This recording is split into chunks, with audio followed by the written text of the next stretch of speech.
Right guys, welcome to Module 2. This is where we're really going to get stuck into the fundamentals of e-commerce direct response and really show you basically what you're going to be doing practically and give you some examples. So the first thing that you really need to understand is how e-commerce funnels work.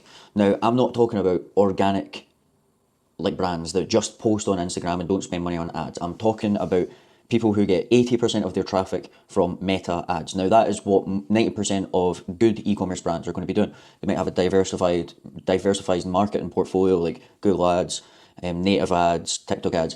But for 90% of the brands that are killing it, they're spending the majority of their money on meta. And there's a simple reason for that. It's because where the most people are and it's the easiest to scale. So your primary battlefield as the ad operator, creative strategist, is going to be done at the first stage, and that's in the ad itself, right? Now, here's the problem. Most creative strategists are thinking about making good ads without understanding what happens after the click. So this is like a really good analogy. It's like being the quarterback who only cares about throwing the ball without knowing where the receivers are actually running to. So what do I mean by that?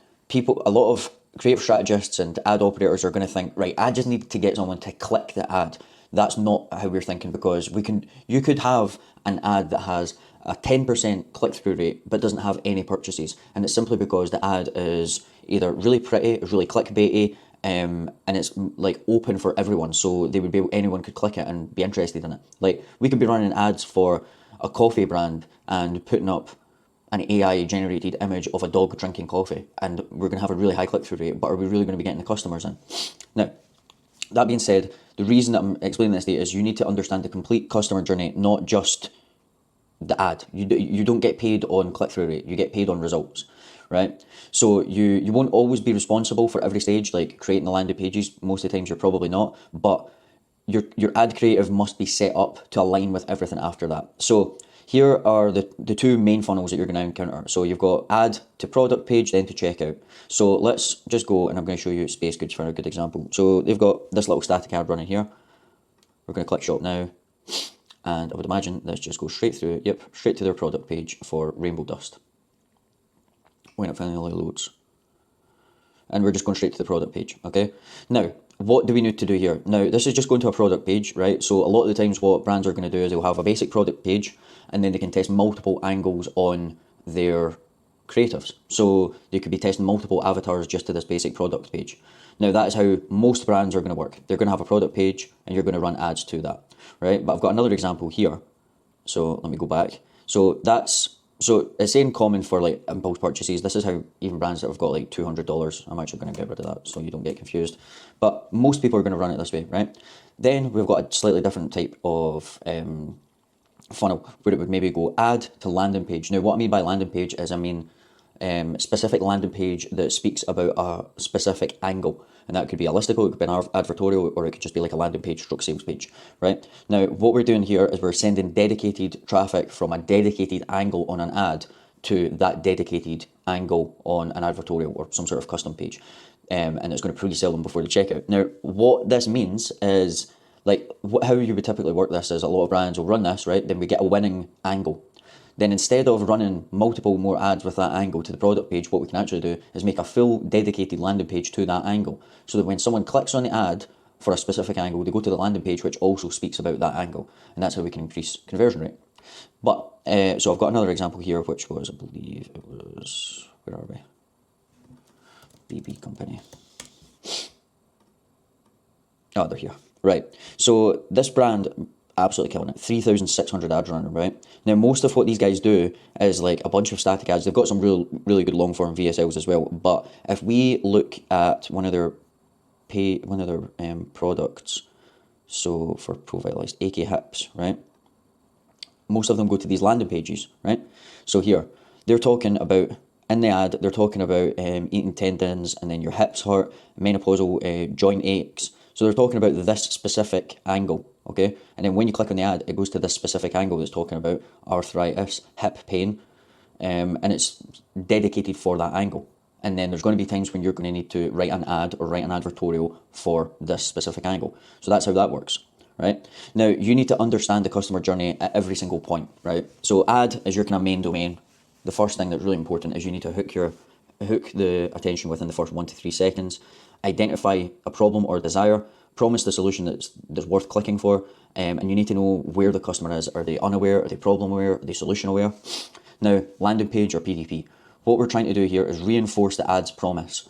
If we run an ad and we say, for like this, and we say, cure knee pain in 30 days, but then they come here to the landing page and it says, sleep on your side in 90 days, or it's free, they're going to be like, what the fuck? They're going to click off straight away. So that's a very obvious point to make, right? On the landing page, we need to be handling objections. I'm going to go through, obviously, how to do all of this. Checkout, most brands, you're just going to be working with normal Shopify checkouts. There might be some brands that you work with that are on like funnelish, where you actually need to create the checkouts, but we're not going to be covering that. Upsells, so there might be some upsell apps that they have that you need to kind of frame. But your responsibility, this is what I really want you to understand here, your main responsibility is to think beyond the click. The wrong approach is, my job is to get clicks on the ads, high click-through rate. No, your job is to get the right people to click with the right expectations so that they're set up to buy. I would rather have an ad that gets less clicks but more purchases than higher clicks with less purchases. It's pretty simple. If your ad promises one thing, then the landing page delivers another. You've killed the conversion before it's even started. So we need funnel alignment for higher conversion rates. So for what most of you guys, what we'll be doing is literally just creating ads, and probably 90% of you will just be scripting, okay? Or maybe like helping the editors out. But the brand already has optimized PDP, checkout flows, upsells, landing pages. You're literally just going to be doing the ads. Now, for some brands, you might be asked to weigh in on landing pages. Can you write us a headline for this landing page? Can you write us copy for this landing page? I want to test it against that VSL that we were running last month, etc. You might be asked to do that. This is why you need to understand the full funnel. For advanced clients, you might be directing an entire funnel, and by that I mean you might be writing the ads, you might be writing the full advertorial, you might be writing the upsell, and you might even be asked to write the emails on top of it. So that's why our job isn't just to get clicks. Our job is to understand the customer, understand the customer experience, awareness levels, the real pain points and emotions that we want to hit, and make sure that everything's congruent through the full funnel. So even if you're only making ads, you still need to be analysing the full funnel. Hopefully you've digested that by now. We need to be asking ourselves, what objections are being handled on the landing page, and can I address them earlier in my ad? What's the main value proposition on the product page? Does it align with my ad? What's causing drop off at checkout? Or what's causing the drop off in conversion rate on the site? Like, for example, if we have 100 people that click on the ad, but one person buys, right?